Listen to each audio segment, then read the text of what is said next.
नमस्कार, मैं आरवी सिंह यादव और आप देख रहे हैं मेरा YouTube channel RV Singh Yadav editor. आज हम मुद्दे की बात करते हैं।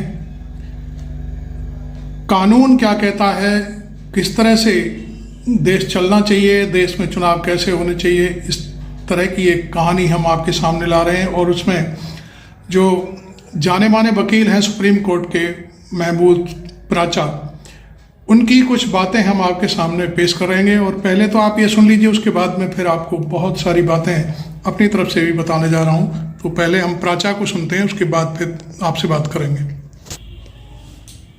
हम लोग तैयार हैं बिना अंगूठों के लड़ाई करने के लिए और जीतने के लिए। महमूद प्राचा, लॉयर, सुप्रीम कोर्ट।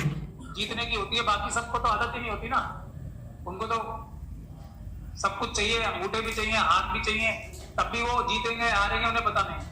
हम लोग जो अम्बेडकरवादी हैं सच्चे, वो तो तैयार है ना कि हमारा अंगूठा भी कटेगा, हमारा हाथ भी कटेगा, उसके बगैर कैसे जीतेंगे हम। इसलिए हम इन मुश्किल हालात में केसेस जीतने की ताकत रखते हैं, जो बिल्कुल ही उम्मीद ही नहीं थी किसी को।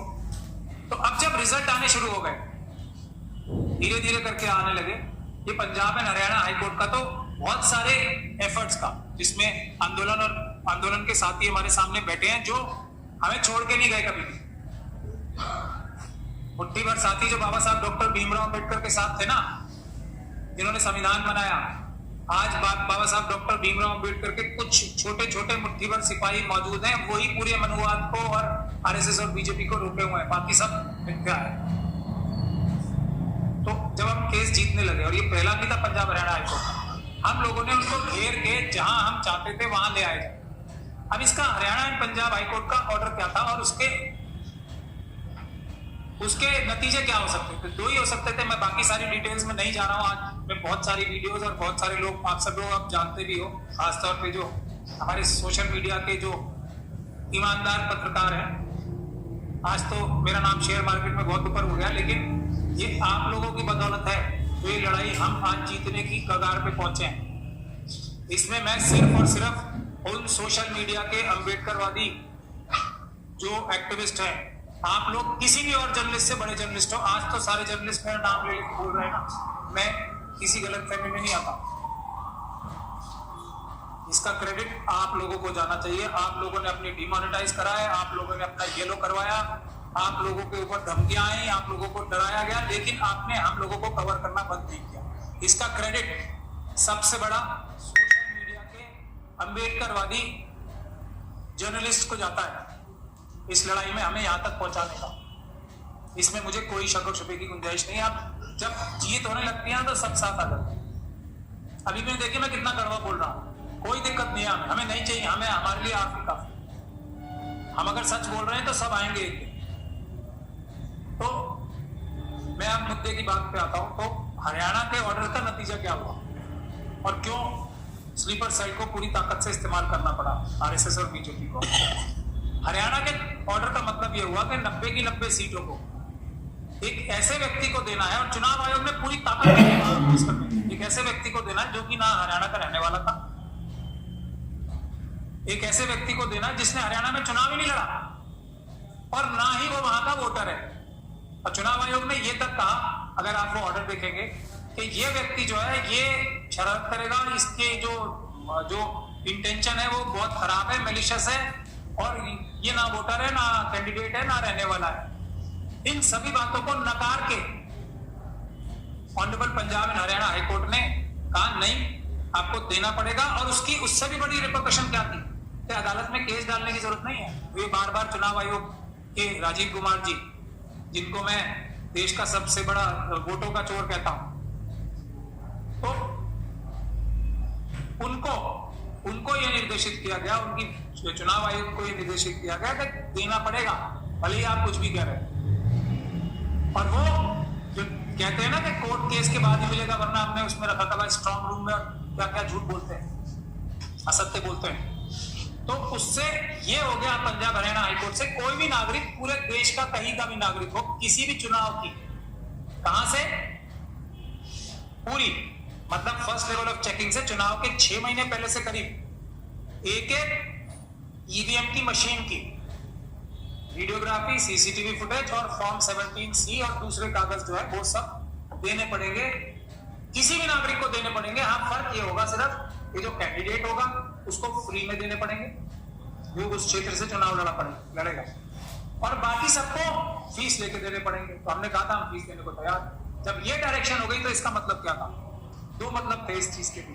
पहला कि मैं झूठ बोल रहा हूं, मैंने पूरे देश को गुमराह किया, जैसे देवेंद्र फडणवीस साहब ने बोला, आरएसएस के सभी लोगों ने, ऑफ इंडिया ने, पता नहीं क्या क्या बोला।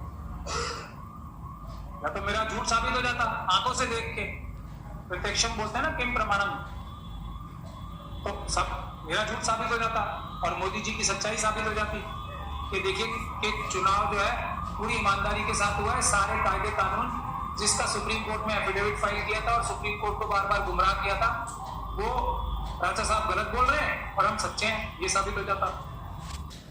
तो आप सुन रहे हैं महमूद प्राचा को, उन्होंने बहुत सारी बातें कही।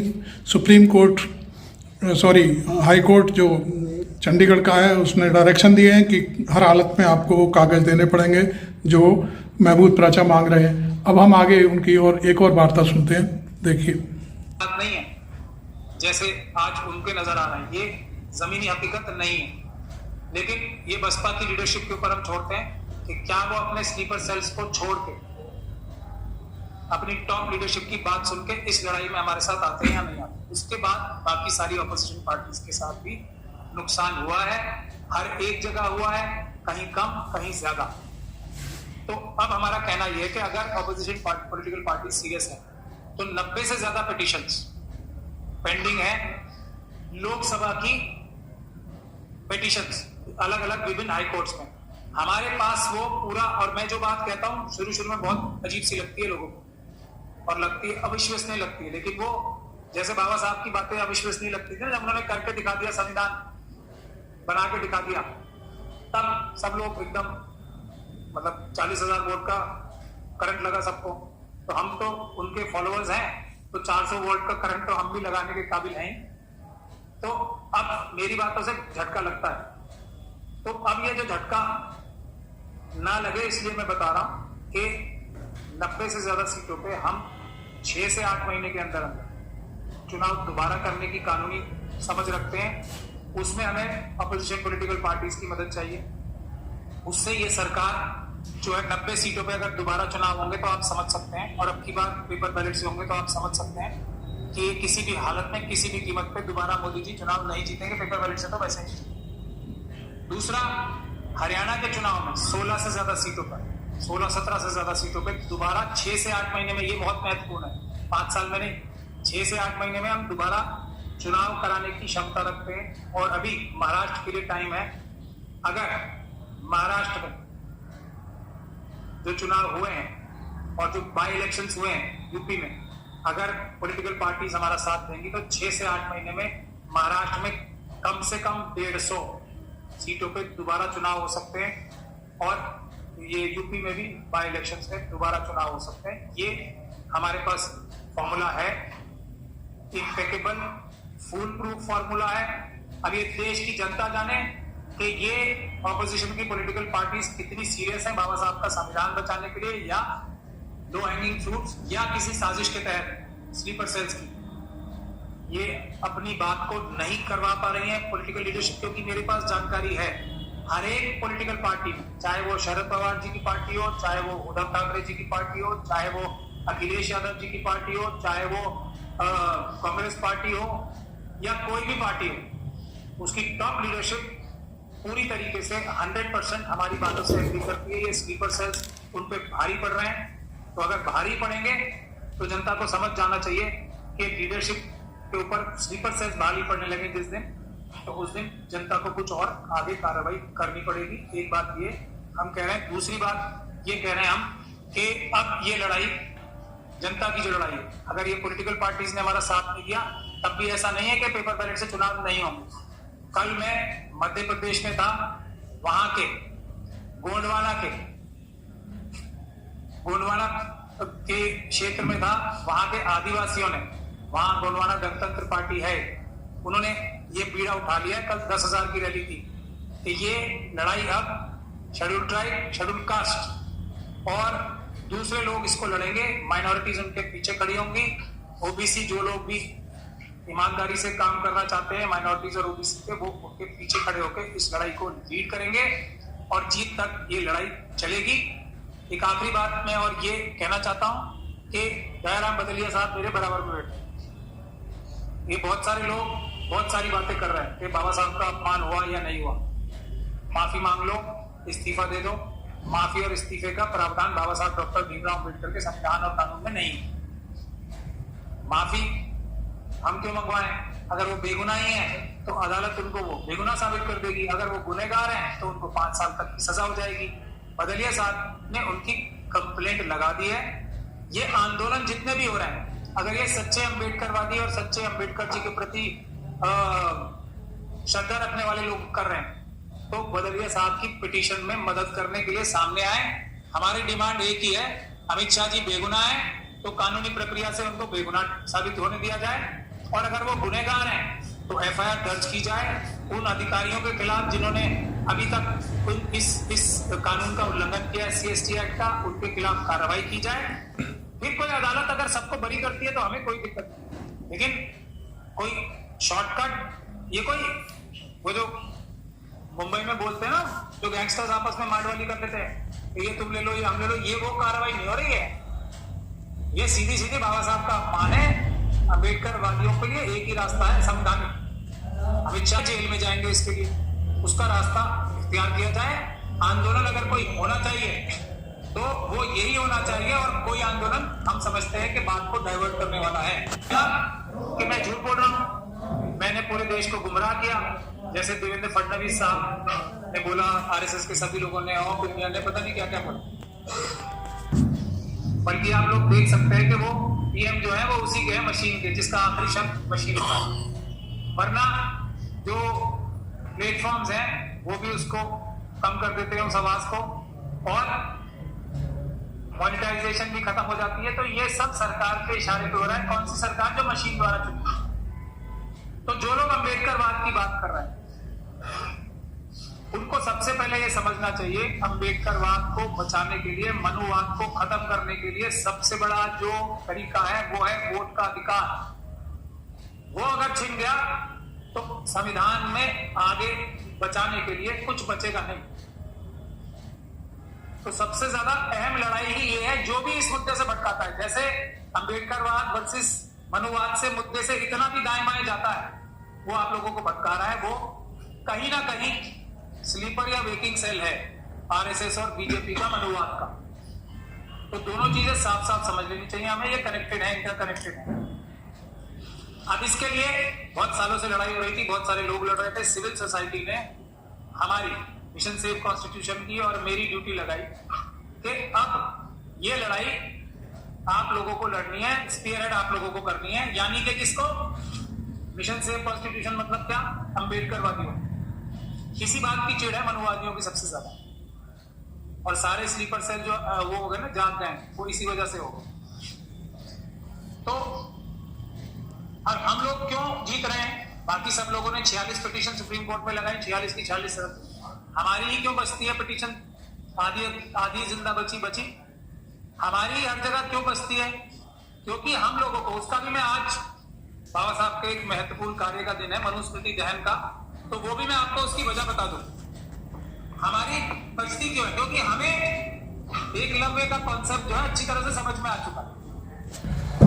तो आप देख रहे थे मेरे साथ में महबूद प्राचा को, जो दिल्ली में पत्रकारों से बात कर रहे थे। खासतौर पर उन्होंने मुद्दा उठाया कि गोदी मीडिया है वो हमारे साथ नहीं है, लेकिन जो कुछ यूट्यूबर्स हैं जो जान पर खेल करके और बहुत ही मुसीबतों के चलते अपने जो चैनल हैं उनको डिमोनेटाइजेशन न लेकर के, मोनेटाइजेशन न लेकर के डिमोनेटाइज करते हैं, और वो फिर भी हमें दिखाते हैं, ये उनकी बहादुरी है। और बहुत सारी चीज़ें उन्होंने कही। उन्होंने सबसे जो बड़ी बातें कही वो मैं आपके सामने लाना चाहता हूँ।